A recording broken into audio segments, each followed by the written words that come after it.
missionário.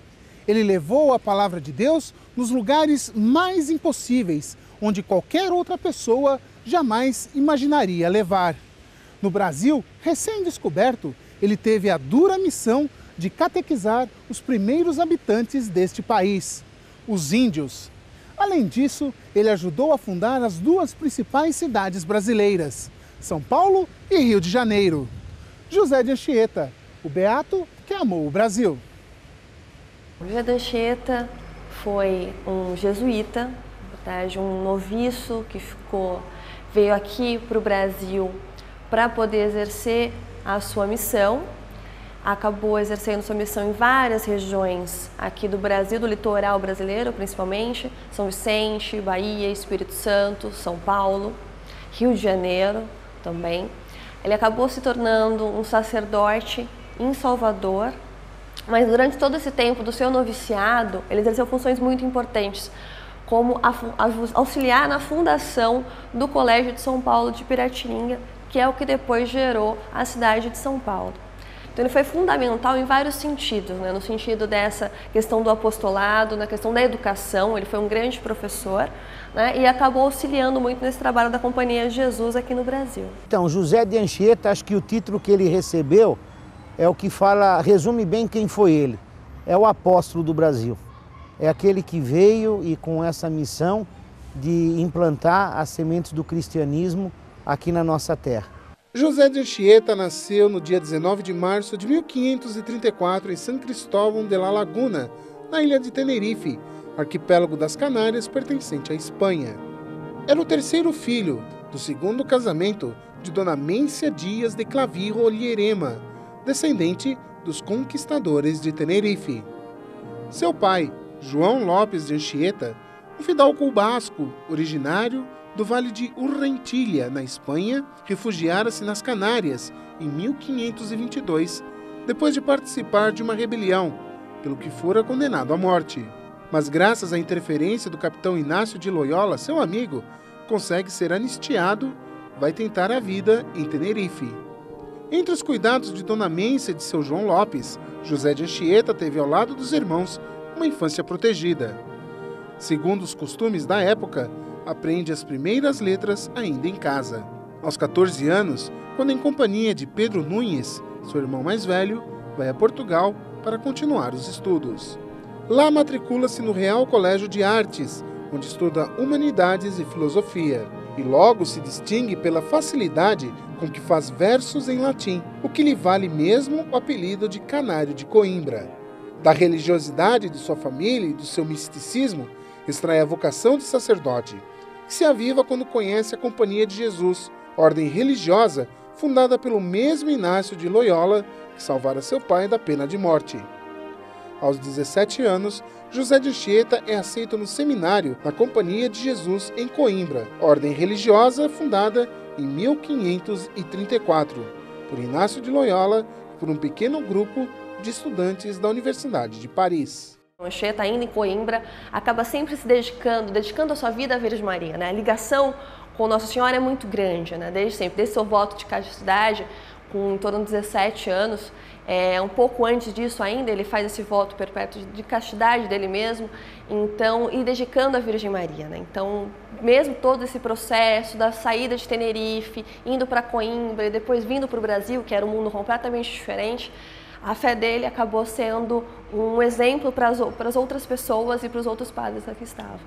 Eu sempre digo que, para mim, aquele que realmente é devoto de Nossa Senhora, e não só o Anchieta, né, mas aquele que realmente é verdadeiramente, realiza aquilo que Nossa Senhora pediu, né? Façam tudo o que o Filho vos disser. E eu sempre digo que a única coisa que Jesus pediu é que a gente se amasse. E ele, naquele tempo, ele entendeu esse pedido de Nossa Senhora através da sua devoção a ela, evangelizando o nosso povo. Quer dizer, para mim um grande gesto de amor que ele teve foi de passar o conhecimento que ele tinha de Jesus àqueles que não conheciam e que estavam abertos a esta mensagem dele. Anchieta completa 18 anos, mas a doença o faz parecer muito mais velho. Sua coluna vertebral, quase formando um S, o obriga a usar faixas que não conseguem disfarçar o defeito. Por conta desta anomalia, o noviço Anchieta teme deixar tudo para trás: o estudo, a companhia, a vocação. Mas confiando plenamente na Virgem Maria, vai se aguentando e mesmo com suas costas praticamente encurvadas, ainda é capaz de fazer brincadeiras com seu próprio problema. A natureza me preparou para carregar fardos. No ano de 1553 acontece um alvoroço no colégio. Alguns vão ser escolhidos para as missões no Brasil. Anchieta é surpreendido com a indicação do seu nome. Aceita e começa a viver os longos e perigosos 65 dias de viagem. Enquanto cozinha ou descansa das aulas de catecismo, o moço sonha com o Brasil, terra que ouvia falar desde sua admissão na Companhia de Jesus. Um dos motivos que trouxe o beato José de Anchieta para o Brasil foi a sua doença na coluna. Anos mais tarde, depois de muita pesquisa e dados históricos, ficou comprovado de que o beato José de Anchieta foi a primeira vítima de tuberculose osteoarticular verificada aqui no Brasil. Quando ele veio para cá, ele era muito adoentado, ninguém sabia exatamente ao certo a doença dele, mas trazia um pequeno desvio na sua espinha. Quando ele veio para cá, ele acreditava que talvez tivesse muitas dificuldades para ter exercer a sua missão, mas ele acabou vindo aqui com 18 para 19 anos e acabou falecendo apenas com 63 anos. Então, passando por muitas dificuldades, por muitos percalços durante esse caminho da sua missão, mas mesmo assim ele conseguiu exercer essa missão e conseguiu melhorar muito em sua saúde, senão não teria conseguido viver tantos anos. É a questão da confiança, que até as próprias escrituras falam, né, que quando Deus ele chama e ele convoca, ele também dá a sustentabilidade para você fazer o teu trabalho. Então, se ele veio, como veio, isso nós acreditamos, na confiança de que era Deus que estava enviando, lógico que ele saberia que aqui tinha perigos, tinha dificuldades, tinha obstáculos, mas com a graça de Deus ele iria realmente superar tudo isso. Em 1553, o missionário Anchieta chega à Bahia, junto com mais 6 jesuítas, todos doentes. Em 1554, aporta na capitania de São Vicente, onde, junto com o provincial do Brasil, Padre Manuel da Nóbrega, fundou, no Planalto de Piratininga, aquela que seria a cidade de São Paulo. No local, foi instalado um colégio e seu trabalho missionário começou. A cidade de São Paulo acabou sendo uma consequência, porque os indígenas começaram a povoarem em torno dessa cabana, né, dessa pequena cabana e simples cabana dos jesuítas, construída em 1554. E nesta cabana, que era refeitório, era capela, era dormitório desses padres, acabou tendo os primeiros ensinamentos, que eram normalmente no seu exterior. Então começou a chamar muitas pessoas, muitos desses indígenas e alguns primeiros colonos que estavam na região. Depois da transferência de outros povos para cá, a população começou a crescer muito. Aí foi criado um grande povoado, depois uma vila, e aí a cidade de São Paulo nasceu por consequência. E ela acaba pegando essa data de 25 de janeiro de 1554, que nada mais é da data da fundação do Colégio de São Paulo de Piratininga dos Padres da Companhia de Jesus. Sobre este importante acontecimento, Anchieta escreve em uma de suas cartas. A 25 de janeiro do ano do Senhor de 1554, celebramos em paupérrima e estreitíssima casinha a primeira missa, no dia da conversão do apóstolo São Paulo, e por isso a ele dedicamos nossa casa.